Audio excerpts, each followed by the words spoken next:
So now I'd like to call on Adrian Borja to welcome everybody officially, and then we're gonna proceed to Dr. Sanchez. Okay, go ahead, Adrian.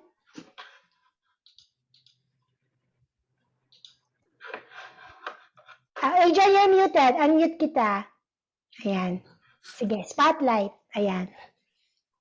Okay. Again, Good. Lourdes School, Quezon City. Good evening as well to our alumni who are in the United States East and West Coast and other parts of the world of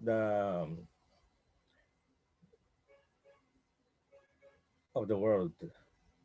Thank you for the invitation to speak to you today. I'm happy to meet you even if only virtually. I'm from batch 1972, kaya siguradong hindi tayo nag-abot sa Lourdes. Given the 15 years of separation between our batches, natututo pa lang kayo magsalita at maglakad, patapos na kami ng mga klase sa Lourdes. And yet, I'm sure, even enough time, we'll find some common experience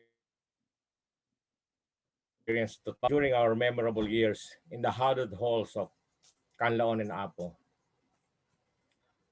So let me first of all congratulate Batch 87 for organizing this virtual town hall meeting on what I believe is a timely and relevant subject matter. I join you in welcoming our resource person, Dr. Francis Sanchez of Lourdes School, Quezon City, batch 1986, and thanking him for sharing his time and expertise with us. Activities like yours today are important not only for adding to our knowledge, but also for rekindling the bonds of friendship among us.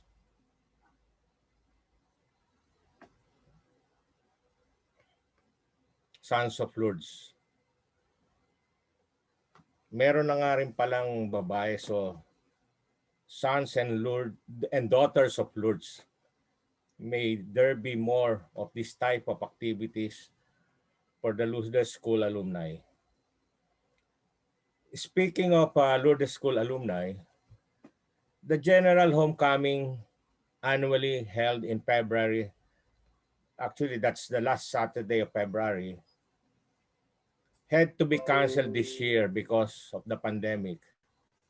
However, that did not prevent the class of 1971, this year's Golden Jubilarians, from extending a generous donation to Lourdes School, Quezon City,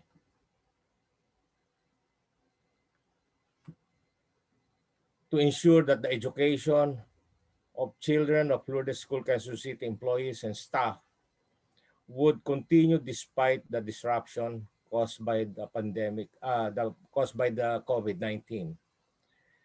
Which brings to me what I believe is an important role for an alumni association, apart from continuing the friendship and fellowship experience during our school years. I believe that as a graduate of Lourdes, we're called upon to give back to our alma mater. The alumni to the Lourdes School, Quezon City Alumni Association are in the best position to share resources and talents to ensure the continuation of Lourdes School, Quezon City's noble mission of educating our youth. However, in order to be an effective partner of Lourdes School, Quezon City in carry out our missions, we also need a stable and permanent alumni association that will function from one year to the next in a seamless fashion. That is why during my term as president of Lourdes School Alumni Association, we have set continuity as the goal, the strengthening of the association. To do this, we want first to create the condition for the smooth succession of leadership in the association. I was elected president by the virtue of the fact that I belong to the incoming Golden Jubilarian batch in 2022. This early, we are talking with batches 73 and 74 to have their representatives join the board of Lourdes School Quezon City Alumni Association so that succession is automatic when the respective Golden Jubilee years draw near. That practice we hope will be institutionalized. I am sure you'll be ready when your turn comes. In pursuit of our goal of continuity, we also need an effective information and communication vehicle that will give Lourdes School Quezon City Alumni Association online presence and allow it to reach out to as many Lourdes School Quezon City alumni as possible whenever they are. The development and maintenance of a website that shall serve as a permanent, regularly updated information and communication channel among the alumni and between the alumni of and Lourdes School Quezon City will require investment for which resources will help to be generated. I am pleased to inform you, however, about the newly created Lourdes School Quezon City Alumni Association official community Viber group.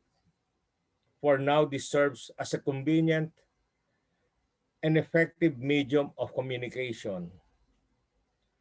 All alumni are invited to join this group.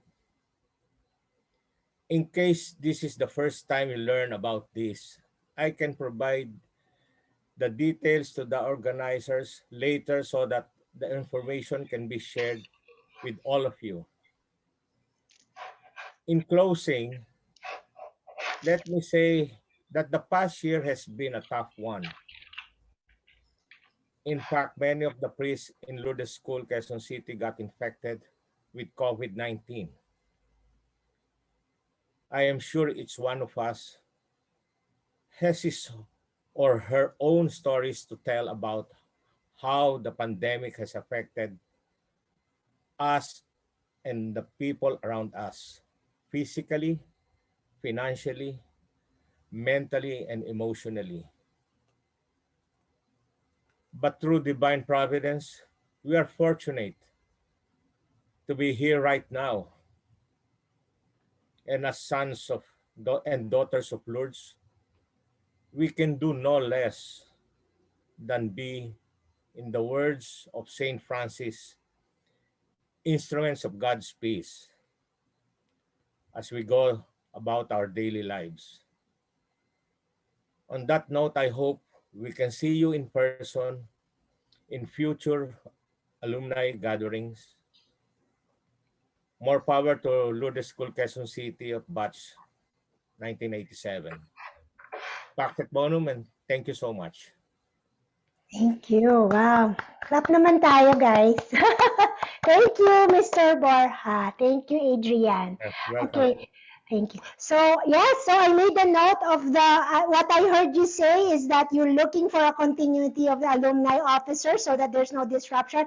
Totally agree. Okay, and those people who are watching this, okay, if you want to serve, I think there are other committees. Ito na ang pagkakataon. And Mr. Borja, one of the things, the purpose I wanted to start this is I want to give back to the Lourdes School that helped train me to become an MC. That's why I ended up in communications. Mr. Paltao, Mr. Santos, I know they're no longer with us, but it was Mr. Paltao who gave me training how to effectively communicate. And because of that, I've been able to do conferences, presentations, and things like this. Now I'm a public minister. Thank you, Mr. Paltao. Okay, so thank you. And then we'll, pakilagay lang, Jose, sa chat group, please, yung Viber information so that everybody can copy it. Instantaneous ang virtual. Okay, now let's go into the heart of our discussion today. Francis, asan ka na? Let me introduce to you our guest speaker. And just from a personal level, sinabi ko na kanina that he's the kind of Lourdesian friend that, yung kind ng character na nandyan para sa'yo at ginagamit lang hindi yung pagkakaibigan, kundi yung